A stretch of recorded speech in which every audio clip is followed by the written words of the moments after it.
Hello students, let's study science subject of standard 7. Lesson number 3, fibrous to fabric. Already we have learned in 6th standard fibrous to fabric. In that chapter we have learned types of fabrics and types of fibrous. Types of fibrous has two types, natural and synthetic. Natural, in natural, cotton, jute, flax are a natural fibrous we get from the plants and animals, while synthetic fibers are artificial and it is made with the help of chemicals. Cotton, wool and silk. Cotton is got from the plant. Wool and silk get from the animal. In this chapter we will learn about wool and silk in depth. Okay, let's study.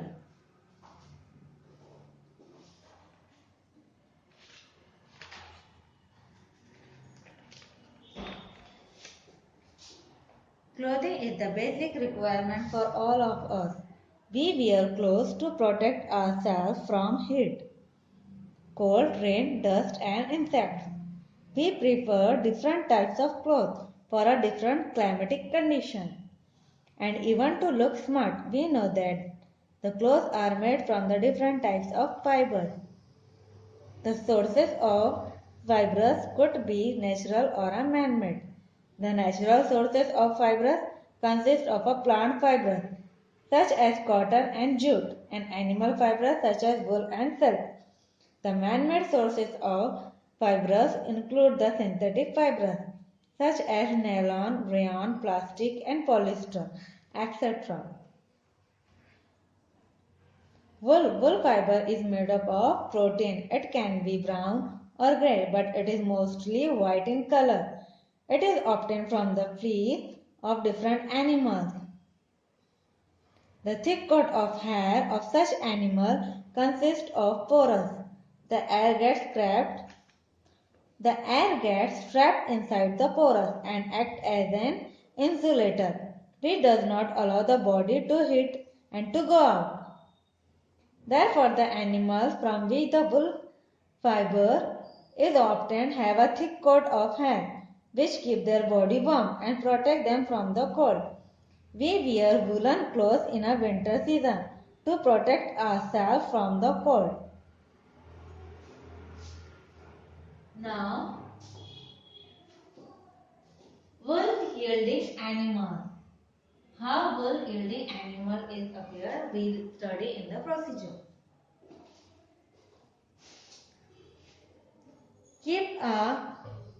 Sheep are the major source of getting wool. Wool is also obtained from the hair of other animals. Such as in India, different breeds of sheep are used for getting different types of wool. Angora goats are found in hilly areas like Jammu Kashmir. Angora wool is obtained from them. The underhair of the Kashmir goat are fine and very soft. Hence they are used for making a pashmina shawl. Wool is obtained from the fur of the camel. In South America, wool is obtained from alpaca. Wool is obtained from the fur of yak and rabbit. See in this picture.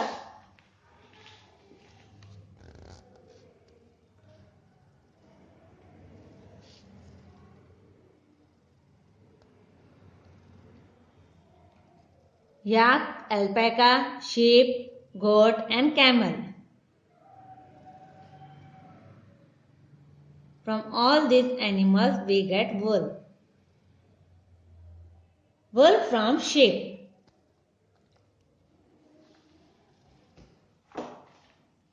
We get wool from the various animals.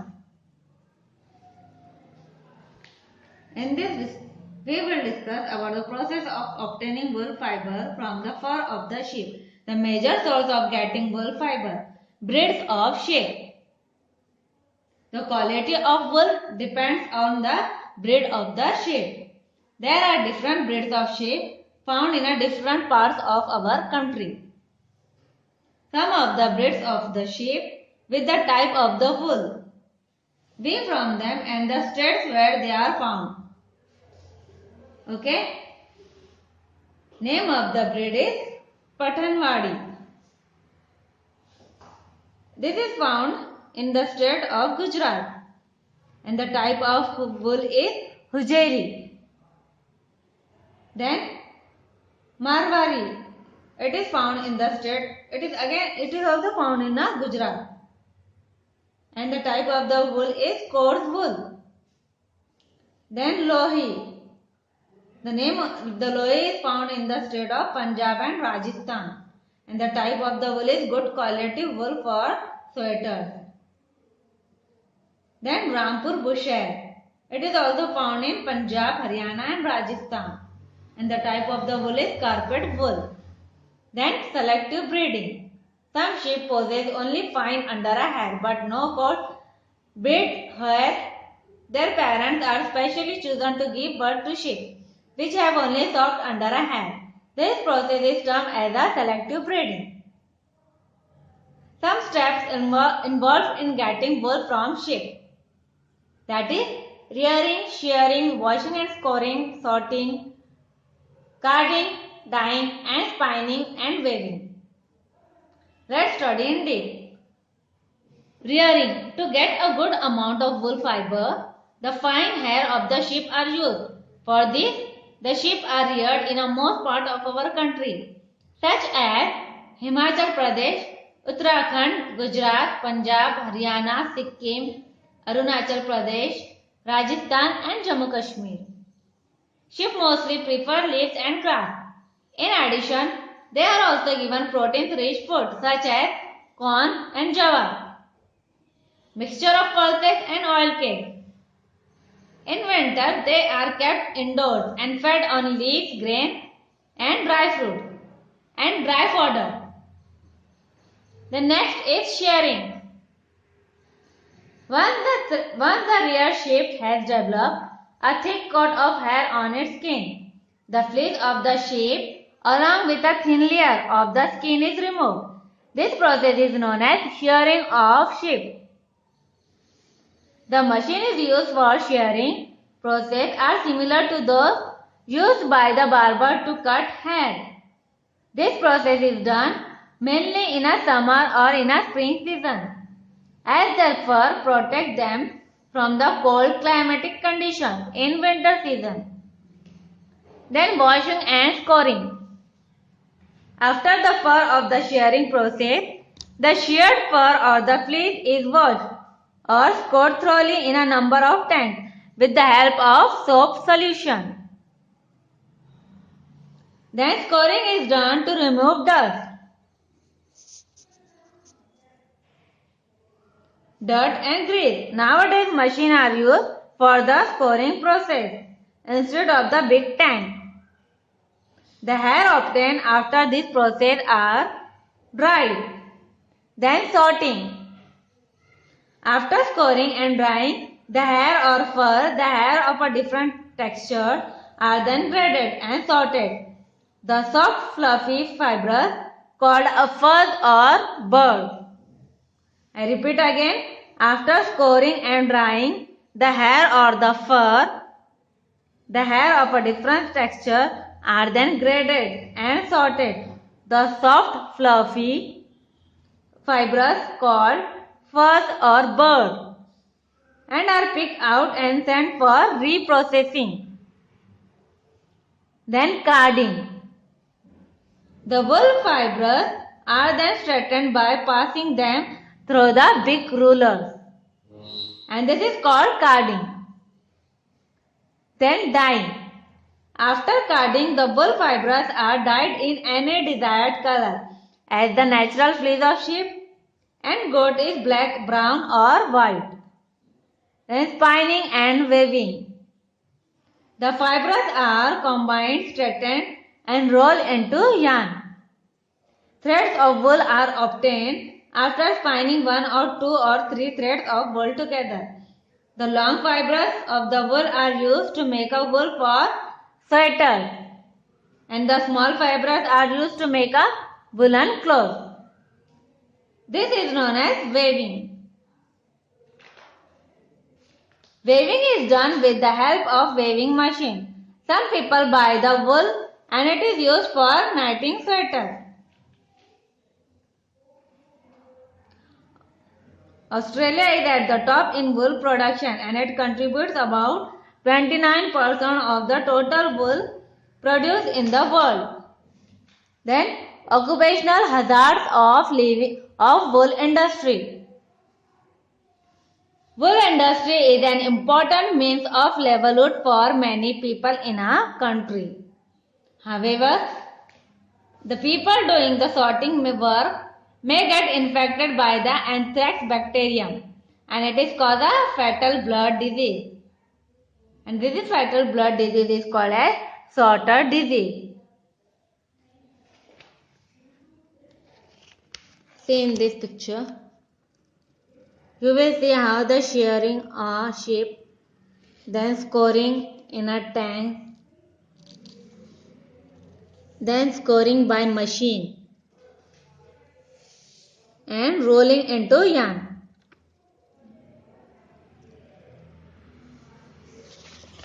Now next is silk. Silk also get from the animal. Silk is another animal fiber which is made of two proteins, that is serosine and fibrion. It is very soft and light in a weight. It is the strongest of all the fibers, even stronger than the steel fibers. It has a shimmering appearance and it is called the queen of fibers or a queen of fibers. Silk is used for making saris, dress materials, carpets, jackets, scarves and gloves. Silk is obtained from the cocoon of the silk moth or the silkworm through the process and it is called a sericulture. The breeding and management of silk moth or a silkworm for the production of a silk is called sericulture. Silk was first developed in China about 100 of years ago. Today it is the leading silk producer country in the world. India and Italy are the major silk producing countries of the world. Then the life cycle of silkworm or a silk moth. See in this picture.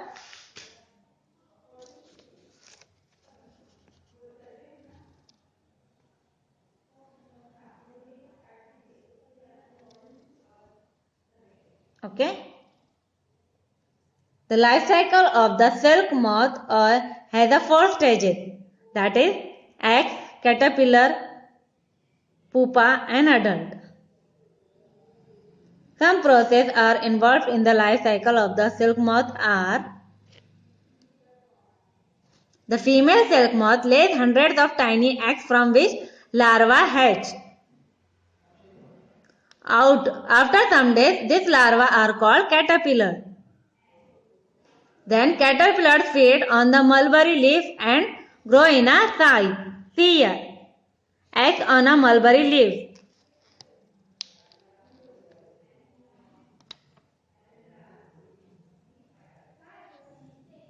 Okay. Then caterpillar feeds on the mulberry leaves and grow in a size. When a caterpillar stops feeding on the mulberry leaf, it indicates that the caterpillar is ready to enter the next stage, and that is pupa. Then start waving a net to hold itself. Then it begins to swing its head into the form of the figure of 8. At this stage, its salivary gland secretes a sticky fluid around the pupa. The sticky fluid is made up of a protein and it is called as fibrion. It hardens on exposure to air and becomes a long thread of a silk fiber. This thread covered with a pupa by forming a ball shape covered around it, and this is called as cocoon.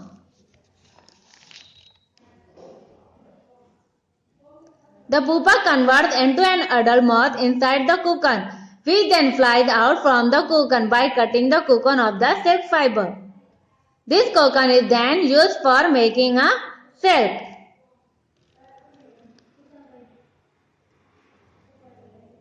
Okay? Then varieties of silk. We have read that silk is obtained from the cocoon of the silk moth or a silkworm. There is a variety of silk moth which looks very different from one another, and the silk yarn is different in a texture. The most common silk moth is mulberry silkworm or a silk moth. This type of silk moth is mostly cultivated in China and northern India. Some of the silk moths feed on the oak leaves and the wild silk called tether, and it is obtained from them. Another wild varieties of silk moth are found in Brahmaputra Valley. The munga silk obtained from this type of silk moth. The other varieties of the silk are crepe, chanderi, organza and kosa. Cocoon to silk fiber. The production of silk from the cocoon or the sericultures involved in some steps. These steps are: the eggs of the silk moth are sorted on strips of cloth or a paper. They are then sold to farmer of the sericulture. The eggs are reared in the hygienic condition at a suitable temperature and humidity till the larvae hatch out from the eggs. The larvae called the caterpillar and are kept in the bamboo trays, where they are fed on the mulberry leaf under the controlled condition. They eat the leaves to grow in a large size. When the caterpillar stopped eating the leaves, they moved into the chambers or the small racks of the bamboo to spin cocoons. This specifies that they have entered the stage of a pupa. The pupa spins the cocoon of a silk thread around it and grows further into the next stage, the young silk moth in the cocoon. I repeat, the pupa spins the cocoon of a silk thread around it and grows further into the next stage, that is, young silk moth in the cocoon. When the pupa converts into the young moth, it cuts the cocoon and flies out of it.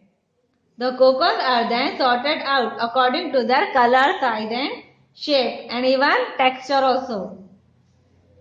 The sorted cocoons are then immersed in boiling water or exposed to the sunlight to kill insects inside them. To make the silk gum, the cocoons are given a series of hot and cold immersion, and this process is called as a softening.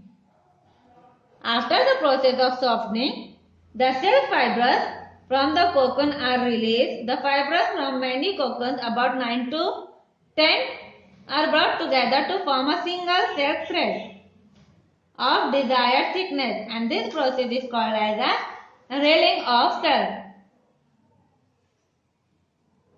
In this we have learned about the wool and silk, which is get from the animal fibers. Okay? Till here we have finished lesson number 3, fibrous to fabric. Hope you will understand very well. Thank you.